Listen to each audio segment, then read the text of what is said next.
ওম শান্তি। আজকে ১৩ই মে ২০২৪। আমরা শুনছি প্রাত সাকার বাংলা মুরুলি। আজকের মহাবাক্য, এই মহাবাক্যে বাবা বলেছেন, মিষ্টি বাচ্চারা, তোমরা এখানে মনুষ্য থেকে দেবতা হওয়ার টিউশন নিতে এসেছ। কড়ি থেকে হিরে তুল্য তৈরি হচ্ছ। প্রশ্ন, বাচ্চারা, তোমাদের এই পড়াশোনার জন্য কোনো খরচা লাগে না কেন? উত্তর, কারণ তোমাদের বাবাই হলেন টিচার। বাবা বাচ্চাদের থেকে খরচ অথবা ফি কেমন করে নেবেন? বাবার সন্তান হয়েছ না, কোলে এসেছ, তাতেই অবিনাশী উত্তরাধিকার পাওয়ার অধিকারী হয়ে গেছ। বাচ্চারা, তোমরা বিনা খরচে করি থেকে হিরে তুল্য দেবতা হয়ে যাও। ভক্তিতে তীর্থযাত্রা করে, দান পুণ্য করে, তাতে শুধু খরচাই খরচা। এখানে তো বাবা বাচ্চাদের রাজত্ব প্রদান করেন, সম্পূর্ণ অবিনাশী উত্তরাধিকার বিনামূল্যে দেন। তোমরা প্রাপ্ত করো, পবিত্র হও আর অবিনাশী উত্তরাধিকার নাও। ওম শান্তি। বাচ্চারা জানে যে আমরা হলাম স্টুডেন্ট, বাবার স্টুডেন্টস। তোমরা কি পড়ছো? আমরা মনুষ্য থেকে দেবতা হওয়ার টিউশন নিচ্ছি। আমরা আত্মারা পরমপিতা পরমাত্মার কাছ থেকে টিউশন নিচ্ছি। এখন বুঝতে পেরেছি যে জন্ম জন্মান্তর ধরে নিজেকে দেহ মনে করেছি, আত্মা নয়। লৌকিক পিতা তো টিউশনের জন্য অন্য জায়গায় পাঠিয়ে দেয়, সম্পত্তির জন্য, সদ্গতির জন্য অন্য স্থানে পাঠিয়ে দেয়। বাবা বৃদ্ধ হলে তখন আবার তার বানপ্রস্থে যাওয়ার ইচ্ছা হয়, কিন্তু বানপ্রস্থের অর্থ কি তা কেউ জানে না। বাণীর ঊর্ধ্বে ওপারে, অর্থাৎ ব্রহ্ম মহাতত্ত্বে যাওয়া। আমরা কিভাবে যেতে পারি তা বুদ্ধিতে ঢোকে না। এখন তো আমরা পতিত, তাই না? তোমরা আত্মারা যেখান থেকে এসেছ সেখানে তোমরা পবিত্র ছিলে। এখানে এসে নিজ নিজ পার্ট প্লে করতে করতে পতিত হয়ে গেছো। এখন পুনরায় পবিত্র কে বানাবে? আহ্বানও করে, হে পতিত পাবন। গুরুকে তো কেউই পতিত পাবন বলতে পারে না। লোকেরা গুরু করে, তথাপি একজনের প্রতি সম্পূর্ণ দৃঢ় বিশ্বাস না থাকার কারণে যাচাই করে। এমন যদি কোনো গুরু পাওয়া যেত যে আমাদের নিজেদের ঘর বা বানপ্রস্থ অবস্থায় পৌঁছে দিতে পারে, তার জন্য অনেক যুক্তি রচনা করে। যেখানে শুনবে অমুকের খুব মহিমা, সেখানেই যাবে। আর যারা এই বৃক্ষের স্যাপলিং হবে, তোমাদের জ্ঞানের তীর তাদের ঠিক লেগে যাবে। তারা মনে করে এ তো পরিষ্কার কথা, তোমরাই সঠিকভাবে বানপ্রস্থ অবস্থায় যাও, তাই না? এ কোনো বড় কথা নয়। টিচারের কাছে স্কুলে পড়ানো কোনো বড় কাজ নয়, কোনো কথা নয়। ভক্তরা কি চায় তাও কেউ জানে না। এখন তোমরা বাচ্চারা ড্রামার এই চক্রকে ভালো মতো জেনে গেছো।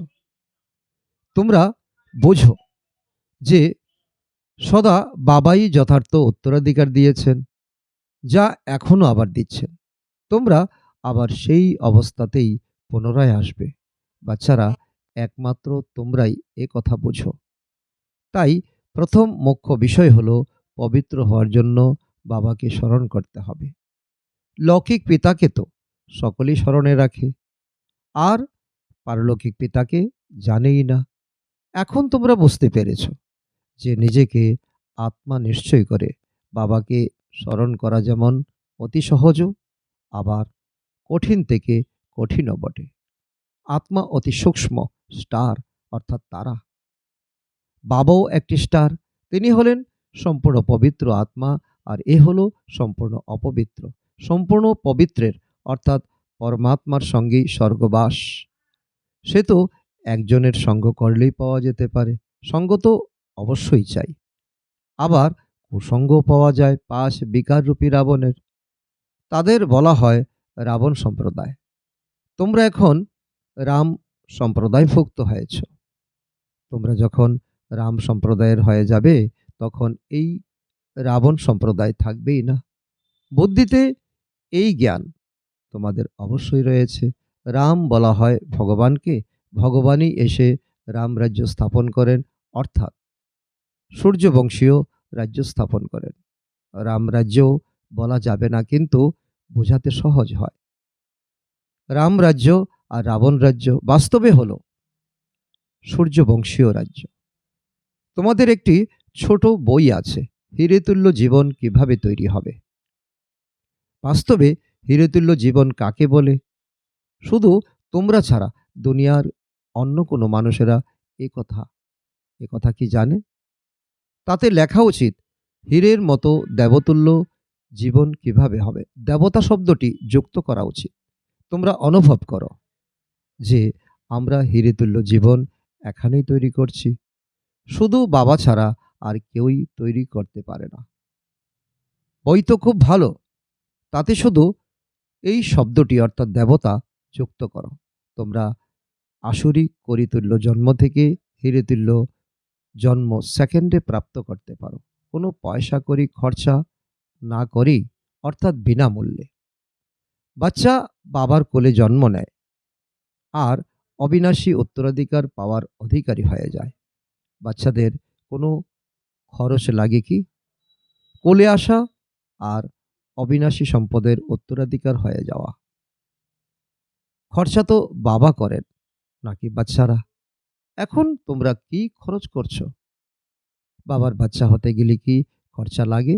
না। যেমন লৌকিক পিতার সন্তান হতেও কোনো খরচা লাগে না। এখানে তো বাবা বাবা স্বয়ং বসে পড়ান আর পড়িয়ে তোমাদের দেবতা বানিয়ে দেন। তোমরা তো কোনো ছোট বাচ্চা নও, বড়। বাবার হয়ে গেলে বাবা রায় অর্থাৎ পরামর্শ দেন। তোমাদেরকেই নিজেদের রাজধানী স্থাপন করতে হবে। তাই এখানে পবিত্র অবশ্যই হতে হবে। খরচ তো কিছুই নেই, কিছুই লাগে না। গঙ্গায় স্নান করতে যায়, তীর্থস্থানে যায়, তখন খরচা তো করতেই হবে, তাই না? বাবার প্রতি দৃঢ় বিশ্বাস এসেছে, তার জন্য কি তোমাদের কিছু ব্যয় করতে হয়েছে? সেন্টারে তোমাদের কাছে যারা আসে, তোমরা তাদের বলো যে এখন অসীম জগতের পিতার কাছ থেকে অবিনাশী উত্তরাধিকার নাও আর বাবাকে স্মরণ করো। তিনি তো পিতা হন, তাই না?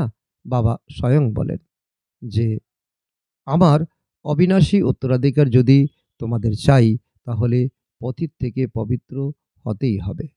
তবেই পবিত্র বিশ্বের মালিক হতে পারবে। তোমরা এও জানো বাচ্চারা যে বাবা বৈকুণ্ঠ স্থাপন করেন। সমজদার বাচ্চারা সঠিকভাবে বুঝে। ওই লৌকিক পড়াশোনায় কত ব্যয় হয়, এখানে খরচা তো কিছুই নেই। আত্মা বলে আমি অবিনাশী, এই শরীর বিনাশী হয়ে যাবে, সন্তানাদি সবকিছুই বিনাশপ্রাপ্ত হবে। আচ্ছা, তাহলে এত যে টাকা পয়সা জমা করছো, সেগুলি কি করবে? কিছু চিন্তা তো রয়েছে, তাই না? যদি কেউ ধনবান হয়, মনে করো তার আর কেউ নেই। জ্ঞান প্রাপ্ত করার পর মনে করে এই অবস্থায় সে এই টাকা পয়সা কি করবে? পড়া হলো সোর্স অফ ইনকাম, উপার্জনের উৎস। বাবা আব্রাহাম লিঙ্কন নামে এক ব্যক্তির কথা বলেছিলেন, যে অত্যন্ত গরিব ছিল, রাত্রি জেগে পড়াশোনা করত। পরে পরে এত হুঁশিয়ার হয়ে গিয়েছিল যে সে আমেরিকার প্রেসিডেন্ট হয়ে গিয়েছিল। কিছু খরচ করতে হয়েছে কি? কিছুই না। অনেকেই আছে যারা অত্যন্ত গরিব, তাদের কাছ থেকে সরকার পড়াশোনার জন্য কোনো পয়সা খরচা নেয় না। এমন অনেকেই পড়ে, তারাও বিনামূল্যে পড়ে প্রেসিডেন্ট হয়ে যায়, কত বড় পদ প্রাপ্ত করে। এই গভর্নমেন্টও কোনো মূল্য নেয় না, বোঝে যে এই দুনিয়ায় তো সকলেই গরিব। যদিও কত ধনবান লক্ষপতি কোরপতি রয়েছে, তারাও বলে আমরা গরিব। আমি তাদের ধনবান বানাই, যদিও ধন সম্পদ অনেক রয়েছে, কিন্তু তোমরাই জানো যে তা অল্প দিনের জন্য। এই সব কিছুই মাটিতে মিশে যাবে। তাহলে গরিবই তো হলো, তাই না? প্রাপ্তির সম্পূর্ণ আধারই হলো পড়াশোনা। বাবা বাচ্চাদের থেকে পড়ার জন্য কি নেবেন? বাবা তো বিশ্বের মালিক, বাচ্চারা জানে। যে ভবিষ্যতে আমরা এরকম হব। আমি আসি স্বর্গ রাজ্য স্থাপন করতে। বেজের মাধ্যমেও এটা বোঝাতে হবে। নতুন নতুন ইনভেনশন হতেই থাকে। শিব বাবা বলেন, আমার যে আত্মা রয়েছে তাতে আমার পার্ট ফিক্স হয়ে রয়েছে। যে ভিখারি পতিত হয়ে গেছে তাকেও বাবা এসে পবিত্র বানায়। এ তো জানো যে ৫,০০০ বর্ষ পূর্বেও বাবার কাছ থেকে বিশ্বের রাজত্ব অর্থাৎ বাদশাহী নিয়েছিলে। মুখ্য কথা হলো বাবা বলেন যে মামেকম স্মরণ করো। সম্মুখে এসে বলেন রথ অর্থাৎ ব্রহ্মার শরীর পেয়ে গেছে, তাই বাবাও এসে গেছেন। অবশ্যই একটি রথ অর্থাৎ শরীর তো ফিক্স থাকবে, তাই না? এ হলো পূর্ব নির্ধারিত ড্রামা, চেঞ্জ হতে পারে না। লোকেরা বলে এই জহুরি কিভাবে প্রজাপিতা ব্রহ্মা হবে? মনে করে ইনি তো জহুরি ছিলেন, কিন্তু জহরত এক হয় ইমিটেশনের, আরেক হয় রিয়েল। এখানে বাবা যখন রিয়েল জহরাত দিচ্ছেন অর্থাৎ জ্ঞান প্রদান করছেন, তখন ওইসব ইমিটেশন কোনো কার্যে লাগবে না। এ হলো জ্ঞান রত্ন। এর সামনে ওই হিরে জহরাতের কোনো মূল্য নেই। যখন এই জ্ঞান রত্ন পান তখন তিনি বুঝেন যে এই জহরতের ব্যবসা এখন আর কোনো কার্যে আসবে না। এই অবিনাশী এক একটি জ্ঞান রত্ন লক্ষাধিক মূল্যের। তোমরা কত রত্ন পাও? এই জ্ঞান রত্নই হলো সত্যিকারের জহরত। তোমরা জানো বাচ্চারা যে বাবা এই রত্ন দেন তোমাদের ঝুলি ভরপুর অর্থাৎ পরিপূর্ণ করার জন্য। এই জ্ঞান বিনামূল্যে পাও, কিছুই ব্যয় করতে হয় না। ওখানে অর্থাৎ স্বর্গতে তো দেওয়াল ছাতেও হিরে জহরাত লাগানো থাকে। ওইসবের মূল্য কি? মূল্য তো পরে হয়। ওখানে তো হিরে জহরাতও তোমাদের কাছে কিছু নয়। এতে তো বাচ্চাদের নিশ্চয় হওয়া উচিত।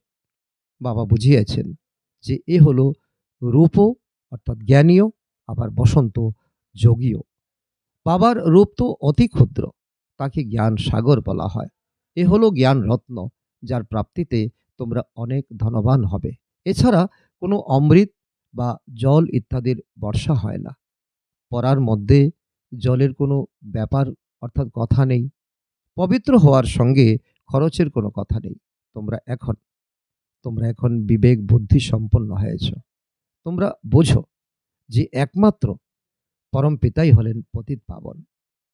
তোমরা নিজেদের যোগবল দ্বারা পবিত্র হচ্ছ। তোমরা জানো যে আমরা পবিত্র হয়ে পবিত্র দুনিয়ায় চলে যাব। এখন সঠিক কোনটা? এটা না ওটা? এই সমস্ত কথায় বুদ্ধির চিন্তন চলা উচিত। এই ভক্তির পার্টও ড্রামায় নির্ধারিত। বাবা বলেন এখন তোমাদের পবিত্র হয়ে পবিত্র দুনিয়ায় যেতে হবে। যে পবিত্র হবে সেই যাবে। যারা এখানকার স্যাপলিং হবে তারা ঠিক বেরিয়ে আসবে।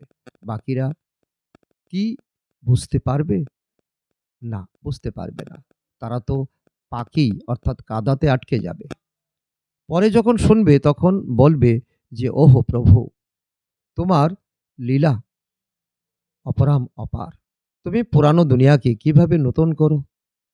তোমাদের এই জ্ঞান সংবাদপত্রের মাধ্যমে অনেকেই পড়বে। বিশেষ করে এই লক্ষ্মী নারায়ণের চিত্র সংবাদপত্রে দিয়ে দাও আর লিখে দাও শিব বাবা প্রজাপিতা ব্রহ্মার দ্বারা পড়াশোনা করিয়ে আমাদের স্বর্গের মালিক অর্থাৎ লক্ষ্মী নারায়ণ বানিয়ে দেন। কিভাবে?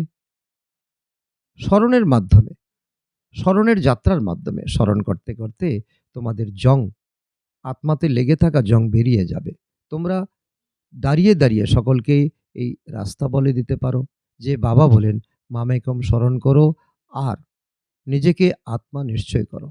বারংবার ঘড়ি স্মরণ করিয়ে দেখো যে তোমাদের চেহারায় কিছু পরিবর্তন হচ্ছে কি? নয়ন কি জলে ভরে উঠছে? তখন বুঝবে যে বুদ্ধিতে ঢুকেছে অর্থাৎ বসেছে। সর্বপ্রথম এই একটি কথাই বোঝাতে হবে। ৫,০০০ বছর পূর্বেও বাবাই বলেছিলেন যে মামেকম স্মরণ করো। শিব বাবা এসেছিলেন, তবেই তো শিব জয়ন্তী পালন করা হয়, তাই না? ভারতকে স্বর্গে পরিণত করার জন্য এ কথাই বুঝিয়েছিলেন যে মামেকম স্মরণ করো, তবেই তোমরা পবিত্র হয়ে যাবে। ছোট ছোট কন্যারাও এইভাবেই বসে বোঝাও। অসীম জগতের পিতা শিব বাবা এভাবেই বোঝান। বাবা এই অক্ষরটি অতি সুমিষ্ট।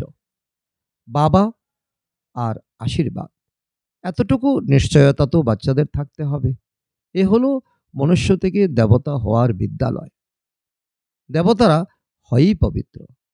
এখন বাবা বলেন, নিজেকে আত্মা সুনিশ্চিত করে আমাকে স্মরণ করো, মনমনা ভব। অক্ষরটি তো শুনেছ, আর যদি না শুনে থাকো তাহলে বাবা শুনিয়ে দেন। বাবা বলেন, আমি পতিত পাবন, আমাকে স্মরণ করলেই তোমাদের মধ্যকার খাদ বেরিয়ে যাবে, আর তোমরা শতপ্রধান হয়ে যাবে। এতেই পরিশ্রম হয়। জ্ঞানের ক্ষেত্রে তো সকলেই বলে যে খুব ভালো, জ্ঞান ফার্স্ট ক্লাস, কিন্তু প্রাচীন যুগের কথা কেউ জানেই না। পবিত্র হওয়ার কথা তো তোমরা শোনাও, তাও বুঝে না। বাবা বলেন, তোমরা সব পতিত তমপ্রধান হয়ে গেছো, এখন নিজেকে আত্মা নিশ্চয় করে আমাকে স্মরণ করো। আসলে তো তোমরা আত্মারা আমার সঙ্গে ছিলে, তাই না? আমাকে তোমরা স্মরণও করো যে ও গডফাদার, এসো, এখন আমি এসেছি, তোমরা আমার মতে চলো। এ হলো পতিত থেকে পবিত্র হওয়ার মত। আমি হলাম সর্বশক্তিমান, সদা পবিত্র। তোমরা এখন আমাকে স্মরণ করো। একেই প্রাচীন রাজযোগ বলা হয়।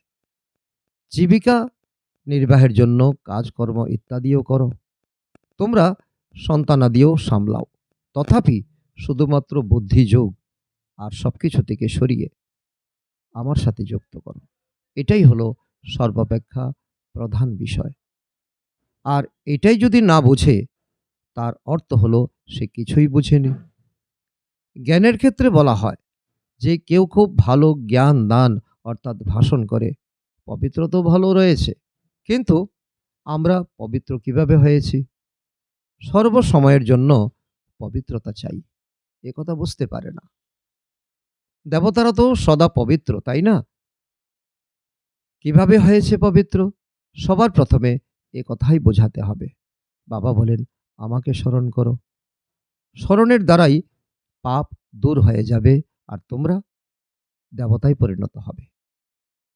আচ্ছা, মিষ্টি মিষ্টি হারানিধি বাচ্চাদের প্রতি মাতা পিতা বাপদাদার স্মরণের স্নেহ সুমন আর সুপ্রভাত। আত্মাদের পিতা তার আত্মারূপী বাচ্চাদেরকে জানাচ্ছেন নমস্কার। আমরা আত্মারূপী সন্তানরা আমাদের মাতা পিতা বাপদাদাকে জানাই স্মরণের স্নেহ সুমন ও সুপ্রভাত। ধারণার জন্য মুখ্য সার ১ নম্বর, নিজেকে গরিব থেকে ধনবান করার জন্য বাবার কাছ থেকে অবিনাশী জ্ঞান রত্ন নিতে হবে। এই এক একটি জ্ঞান রত্ন লক্ষাধিক মূল্যের। এর মূল্য যথার্থ রূপে বুঝে পড়া করতে হবে। এই পড়াই হলো সোর্স অফ ইনকাম। এর দ্বারা উচ্চ পদ লাভ করতে হবে। নাম্বার ২, রাম সম্প্রদায়ভুক্ত হওয়ার জন্য একমাত্র বাবা, যিনি সম্পূর্ণ পবিত্র, শুধু তার সঙ্গই করতে হবে। কুসঙ্গ থেকে সদা দূরে থাকতে হবে। সর্বাধিক থেকে বুদ্ধিযোগ সরিয়ে এনে একমাত্র পিতার সঙ্গেই তা জুড়তে হবে। আজকের বরদান, শক্তিশালী স্মরণের দ্বারা সেকেন্ডে পদম গুণ উপার্জন জমা করা, পদ্মা পদম ভাগ্যশালী ভব। তোমাদের স্মরণ করা এতটাই যেন শক্তিশালী হয় যে ১ সেকেন্ডের স্মরণের দ্বারা পদমের উপার্জন জমা হয়ে যাবে। যার প্রত্যেক কদমে পদম গুণ জমা হয়, তাহলে পদম জমা হয়ে যাবে। এই জন্য বলা হয় পদ্মা পদম ভাগ্যশালী। যখন কারো ভালো উপার্জন হয়, তখন তার চেহারার চমকই অন্যরকম হয়ে যায়। তো তোমাদের মুখমণ্ডলের দ্বারা পদ্মা পদম উপার্জনের নেশা দেখা যাবে। এরকম আত্মিক নেশা, আত্মিক খুশি থাকলে তখন সবাই অনুভব করবে যে এ সবার থেকে আলাদা। স্লোগান, ড্রামাতে সবকিছু ভালোই হবে, এই স্মৃতিতে থেকে নিশ্চিন্ত বাদশাহী হও। আচ্ছা, ওম শান্তি।